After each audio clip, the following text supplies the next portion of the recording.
Rain tapped against the windshield like impatient fingers.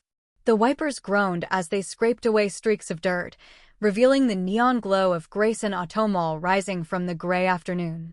The dealership looked like a palace of chrome, rows of cars gleaming under harsh spotlights, their polished hoods slick with drizzle. My car, however, coughed as it limped across the lot. The muffler rattled, a low metallic clank announcing my arrival before I even killed the engine. Heads turned. A salesman in a tailored suit smirked and nudged his colleague. I could read their lips through the rain-smeared glass. Junkyard refugee. I sat for a beat longer, listening to the engine tick down.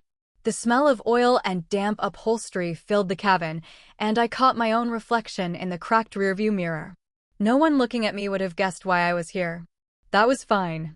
Let them guess wrong. When I opened the door, cold air rushed in. My shoes splashed into a shallow puddle. A burst of laughter carried from the showroom entrance. Two salesmen leaned against the glass, arms crossed, eyes glued to me like vultures scenting carrion. Their ties were bright, their grins brighter, the kind of men who could sell rust as gold, so long as they thought the buyer was desperate. "Hey, buddy," one called out, feigning politeness. "Service is down the street. We sell cars here." His friend chuckled, loud enough to cut through the rain. I didn't answer. I adjusted my jacket collar and walked toward the glowing doors, each step echoing off the wet pavement. My car sat hunched and ugly behind me, like a stray dog that had followed me into enemy territory. Inside, the air was warm, humming with the scent of leather polish and fresh coffee. A television mounted on the wall played a commercial of their own showroom, looping scenes of smiling families shaking hands over sparkling SUVs. Reality, however, looked different. The receptionist barely glanced up. Her manicured hand hovered over her keyboard, her smile tight. "Test drive appointments are full today," she said, already assuming I wasn't a buyer. Her eyes flicked to my damp jacket, then back to the screen. In the corner, the two salesmen entered behind me, whispering like schoolboys who'd spotted a punchline. I let them laugh. People often mistake quiet for weakness. My gaze wandered to the far office, blinds half drawn, a man in a gray suit studying paperwork. His nameplate caught the light, Martin Grayson, owner. That was the man I'd come for. I slipped my hands into my pockets, ignoring the heat of stares around me. The rain beat harder outside, blurring the world into silver streaks. Every instinct told me to turn and leave, but I had not driven across the city in that rattling tin can to walk away now. This wasn't about buying a car. It was about buying the roof over their arrogant heads. And the first move was mine. The receptionist's nails clacked against the keyboard, a staccato rhythm that said, "Move along, you don't belong here." I stood quietly, watching her smile widen each time someone better dressed walked past me toward the showroom floor. Behind her, rows of cars sparkled like trophies. Sleek curves, spotless glass, engines so clean they might have been sculpted rather than built. A shrine to status, and I was the intruder who had tracked mud into the temple. "Sir," the receptionist said, her patience thinning, "perhaps I can direct you to our financing partner? They handle, well, customers in your position." Her tone was sugared condescension. The salesman snickered from the corner. One of them, the taller one with hair slicked back like wet paint, peeled away from the group and strolled over. His name tag read Todd. "Don't waste her time," Todd said, flashing me a grin meant to be charming. "What are you looking for, buddy?" "A trade-in." His eyes darted toward the rain-streaked glass where my car sulked outside, coughing smoke into the lot. "Not sure we have anything old enough on the lot to match that beauty." Laughter erupted behind him. I let my gaze rest on him, steady and unblinking. People like Todd are fueled by reactions, indignation, anger, embarrassment. Silence unsettled him. He leaned closer, lowering his voice. "Listen, man, cheapest thing we've got is 25 grand. No offense, but you don't look like you're here for that kind of conversation." My fingers curled in my pocket, brushing against the folded envelope I carried. Paper, yet heavier than any insult thrown my way. I reminded myself why I was here. Not for pride. Not for revenge. For something larger, something that had simmered for years while I drove that battered car through rainstorms like this one. A different voice cut through. Todd, the receptionist hissed, glancing nervously toward the office door. Mr. Grayson doesn't like scenes. Todd chuckled. Relax. Just having a little fun. He turned back to me, eyes sharp with smugness. No hard feelings, buddy. Maybe check out the used lot down the highway. Might find something closer to your budget. His words lingered in the air, heavy with assumption. Around us, the showroom continued its ballet of deals, papers sliding across desks, pens scratching, hands shaking over promises of horsepower and prestige. Yet all I felt was the electric buzz of restraint, the weight of being underestimated again. Through the blinds of the far office, I saw Martin Grayson glance up briefly. His face was unreadable, but his attention flickered toward the commotion. I adjusted my jacket, nodded once at Todd, and said the first word since entering, "I'd like to speak with Mr. Grayson." Todd laughed outright. What, you think the owner has time for walk-ins? He doesn't even meet clients unless they're pre-approved buyers. He clapped me lightly on the shoulder, mock-friendly. Trust me, man. That's way out of reach. But my eyes were already fixed on the office door, the envelope in my pocket burning like a live coal. Because what Todd didn't know, what none of them knew, was that Martin Grayson wasn't about to meet a client. He was about to meet his new boss. Todd's laughter still echoed when the office door opened. Martin Grayson stepped out, a tall man in his 50s, salt and pepper hair combed to precision, his suit sharp enough to slice through air. His presence was immediate. Conversations on the showroom floor dimmed, salesmen straightened their ties, even the receptionist's posture stiffened. He carried himself like the building itself answered to him. What's this noise? Grayson's voice cut through the room. Not loud, but commanding, as if he expected answers before the question had finished leaving his lips. Todd cleared his throat, suddenly unsure. Just, handling a walk-in, sir. Grayson's eyes shifted to me. He didn't scan me the way his employees had, he measured me. One sharp look, taking in the worn jacket, the damp shoes, the still wet hair from the rain. His gaze lingered a second longer, as if trying to place me. I stepped forward. Mr. Grayson, I asked to speak with you. The silence that followed was heavy. The receptionist's hands froze above her keyboard. Todd let out a quiet scoff, muttering something under his breath, but I didn't break eye contact with Grayson. For a moment, it felt like a duel, his authority against my persistence. Finally, he said, "Follow me." A ripple of disbelief ran through the staff. Todd's jaw slackened. The receptionist blinked. I simply nodded and walked behind Grayson, my footsteps steady, though my heart thundered against my ribs. Inside the office, the noise of the showroom dulled to a low hum, muffled by glass walls and heavy blinds. Grayson gestured toward a leather chair. I sat, the envelope still pressed against my side. He circled behind his desk, eyes on me the whole time. "You don't look like one of our regular buyers," he said flatly. "So tell me, what is it you want?" For the first time that day, I hesitated. All the rehearsed words tangled in my mind. I had imagined this moment countless times while driving past this dealership in my old car, the salesmen's voices still haunting me from years ago, when they'd laughed as I walked away broke and invisible. "I'm not here to buy a car," I said slowly. His brows knit together, faintly amused. "Then you're wasting both our time." I leaned forward, setting the envelope on his desk. My fingers lingered for a second before letting go. "I'm here to buy this dealership." The sentence hung in the air like a thunderclap. Grayson stared at me, unreadable. He didn't reach for the envelope. He didn't blink. Outside the office, I could see Todd peering through the blinds, trying to catch a glimpse, his smirk replaced by confusion. Finally, Grayson leaned back in his chair, eyes narrowing. His voice was softer now, but edged like a blade. "Explain." In that single word, the balance shifted. For the first time since I'd walked into this place, I wasn't the one under judgment. Now it was his turn to listen.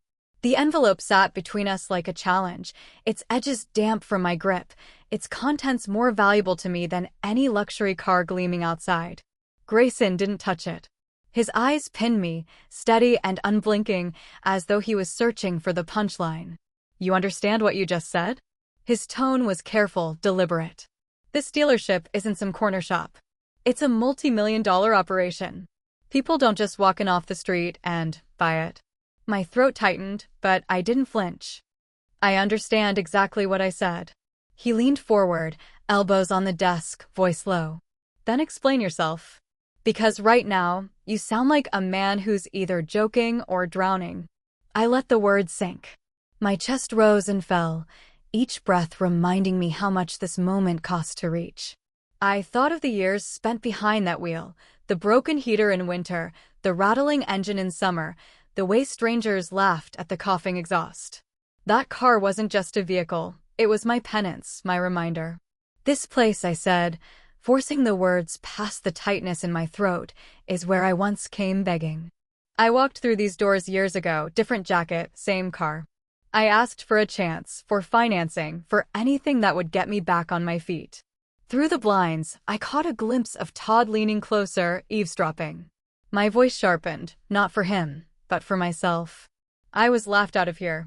Told I didn't belong, told I'd never measure up. That humiliation, it stayed with me. Every long night, every job I took that others wouldn't, every deal I scraped together, every hour I slept in that damn car instead of a bed, I carried those words. Grayson's expression flickered, a shadow of recognition crossing his features. I didn't drown, I continued, steady now. I built, brick by brick, business by business. And while I drove that rusted car, people saw weakness.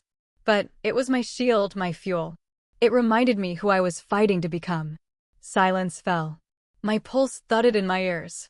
Finally, Grayson picked up the envelope, his fingers tapping against it. He didn't open it yet. And now you want revenge? The question cut deep. Revenge would have been simpler. Cleaner. But it wasn't the truth. No, I said, my voice quiet, almost breaking. I want to close the circle. I want to walk into the place that once told me I was nothing and claim it. Not to destroy it. To transform it. For the first time, Grayson leaned back, truly studying me. His mask of authority slipped just enough to show the man beneath, the businessman who had once dismissed someone like me as invisible. Outside, the sales floor hummed on, unaware that history was tilting inside these glass walls. Grayson set the envelope down, his jaw tightening. If what's in here is real, he said slowly, then this isn't just a purchase. This is a reckoning. And in that moment, I knew whatever happened next would define not just me, but every soul who had ever been told they didn't belong. Grayson finally slit open the envelope. The sound of paper tearing was louder than the chatter outside. He slid out the documents, eyes narrowing as he skimmed the pages. The silence was suffocating, every second stretching like wire pulled taut. Then his lips pressed into a thin line. He set the papers down carefully as though they weighed more than steel. It's real, he said. Not a question. A verdict. My chest tightened, relief and fear colliding. Grayson stood, his chair groaning back. Come with me. He strode toward the door, papers in hand, and I followed. When he pushed the office door open, the sales floor snapped to attention. Conversations cut short, phones lowered. Todd nearly stumbled backward, caught peeking through the blinds. Grayson's voice filled the room. Ladies and gentlemen, gather around. The staff circled, curiosity turning to unease. The fluorescent lights hummed above us. Outside, cars gleamed beneath the drizzle, waiting like silent witnesses. Grayson held up the papers. This man, he said, pointing at me, just signed the agreement to purchase this dealership. Gasps broke. The receptionist's eyes widened. Todd barked a laugh, high-pitched and disbelieving. You're kidding, Todd sputtered. Him? With that car? This has to be some kind of joke. But Grayson's face was stone. No joke. The room fractured, some whispering, some staring openly. Todd shook his head, color draining from his face as he realized the truth had already swallowed him whole. I stepped forward, my voice steady. You all saw me as a man in a rusted car. And maybe you thought that told my story. But you were wrong. Every eye was on me now. I drove that car because it reminded me where I came from. Because years ago, I stood in the same building, desperate for a chance, and I was laughed out the door. That car carried me through nights when I had nothing but grit and the echo of your mockery. And while you laughed, I built. I built until the man you dismissed walked back in, not to buy a car, but to buy the ground beneath your feet. The silence that followed was alive, charged, trembling with unsaid words. Todd's lips parted, desperate to protest, but no sound came. His smirk was gone, replaced by the nakedness of shame. I looked at him, not with triumph, but with something colder. Pity. The next time you see someone walk through those doors, you'll remember this moment. And maybe you'll think twice before deciding their worth. The words cut sharper than anger ever could. Grayson's gaze lingered on me, unreadable, but in his eyes flickered something I hadn't expected, not resentment, but respect. The staff stood frozen, the dealership no longer theirs but mine. For the first time, I didn't feel like the man in the rusted car. I felt like the storm that had carried it this far, unshaken, undeniable. The reckoning was complete. The staff dispersed slowly, like shadows retreating from light. Todd vanished into the back room, his laughter long silenced, leaving only the faint trace of embarrassment hanging in the air. Conversations resumed in whispers, cautious now, like people afraid of breaking glass. I remained still, letting the weight of it all settle. My hands rested on the counter that once felt like a barrier between me and the world. Now it felt different, solid, grounding mine. Grayson approached, placing the signed documents back into my hands. His voice was low, but it carried. This place has teeth. It chews up the weak, flatters the strong, and forgets everyone in between. You didn't flinch today. That means something. For a moment, I saw in him not just the man who had run this empire, but the man who once must have clawed his way into it. We shared a silence only people who have been underestimated truly understand. He extended his hand. I shook it. Firm, steady, equal. The storm outside had passed. The rain had stopped, leaving the pavement slick and glistening under the returning sun. The old sedan sat in the lot, its rust catching the light like scars made holy. I walked toward it, each step heavier with memory, lighter with release. Sliding into the driver's seat, I let my hand rest on the worn steering wheel. For years, this car had been my exile and my companion, my burden and my proof. Today, it had delivered me to something more, vindication. But as I sat there, watching the staff through the dealership's glass, I realized it wasn't victory I felt, it was closure. The people inside would change how they looked at strangers. Maybe not today, maybe not tomorrow, but the seed was planted. And me? I no longer needed to carry the rusted reminder of their scorn. My worth wasn't in the shine of paint or the weight of titles. It was in the journey, in the quiet grit that had carried me here when no one believed I would arrive. The engine coughed when I turned the key, then settled into its familiar rattle. For the first time, I smiled at the sound. It no longer embarrassed me. It was music, final notes of an old song, fading into silence. I drove away slowly, leaving the dealership behind me. Not as the man they mocked, but as the man who rewrote his story. The road opened before me, shimmering with rainwater and promise. I didn't know where it led next, and for once, that uncertainty didn't frighten me. Some journeys end not with applause or revenge, but with the quiet dignity of survival. And as the horizon swallowed me whole, I carried not the rust, not the mockery, only the proof that I had endured. 2.